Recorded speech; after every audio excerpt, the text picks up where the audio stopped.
Hey geometry people! So today we talked a lot about similarity and how we can use similarity in order to solve for missing sides on different shapes. We did a lot with triangles, but it also works for any other shape that has similarity with another shape. So it doesn't matter how many sides it has. But I was just going to go through these numbers 1 through 4, the example that we did in class. So that in case you missed it, or if you wanted to see it again, here it is.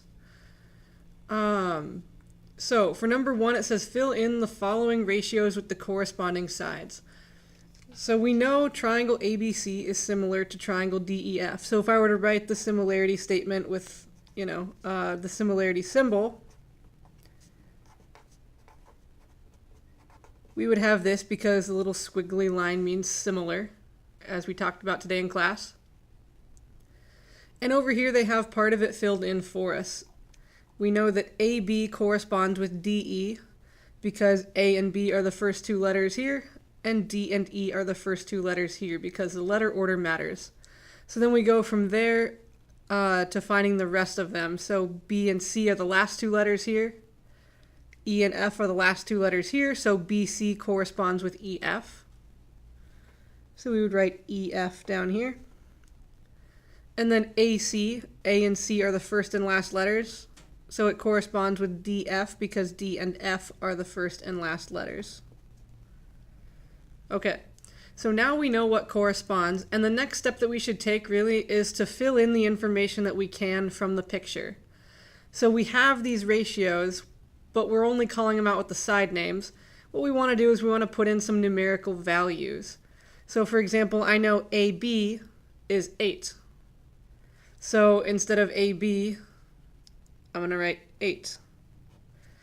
And I know DE is X. So instead of DE, I'm going to write X. And I'm going to do that with all three of these. So BC is Y. And then EF is 9. And then the last one's AC is 16. And DF is 12. Okay, so this helps us because either method that we choose to use to solve this is helpful. If we choose the scale factor way, we know that the one of these fractions, the one of these ratios that has both numbers filled in, so there's no variable, that's going to be our scale factor. So this one right here, 16 over 12, is our scale factor. But I can reduce 16 over 12, so I'm going to really quick. 16 and 12 are both divisible by 4. So if I divide 16 by 4, I get 4. If I divide 12 by 4, I get 3. So my scale factor is going to be 4/3. So if you want to use the scale factor way, you can.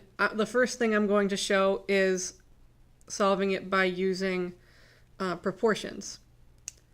So if we're solving using proportions, I'm just going to take this part of the equality and I'm going to pull it over here. So I've got y over 9 equals 16 over 12. And then I'm just going to cross multiply to solve this. So 12 times y is 12y. 9 times 16 is 144. Then I'm going to divide by 12 on both sides. And we get y equals 12 because 144 divided by 12 is 12. Then we're all done solving that side. I can put 12 down here for y equals 12. Then what I want to do is, since these three things are all equal to each other, I'm just going to take 8 over x and also set it equal to 16 over 12.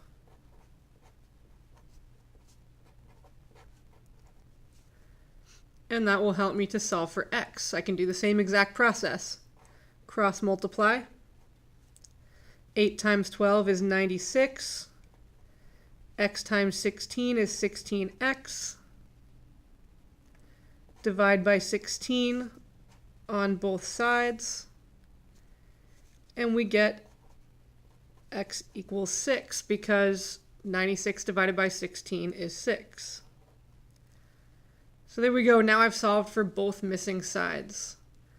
So that's the way you can do it, just by using the proportions that we have here. If you want to do it by using the scale factor method, you can take our scale factor of 4/3 and also know that we have another scale factor. Our other scale factor is going to be that fraction flipped, 3/4. So those are our two scale factors. If you want to solve using the scale factor method, we notice that y is from the big triangle. So I need to take the corresponding side, 9, because 9 and y go together, and multiply by the bigger scale factor.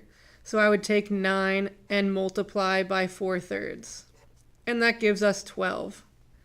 Just like we got over here for y is 12, y is 12. We get the same thing. Then to solve for x, we take x is from the smaller triangle. So we take the side that goes with x, which is 8. See, 8 and x go together. We multiply 8 by the smaller scale factor of 3/4, and that gives us 6. So either way, we should get 12 and 6. So there we go. Now we've solved for both sides in two different ways. You can use whichever way is more comfortable for you, and hopefully this helps. And remember, if you need help with your math, come in before school, come in during lunchtime, come in after school. I'm not here after school for very long, but come get help if you need help. All right, get to that homework.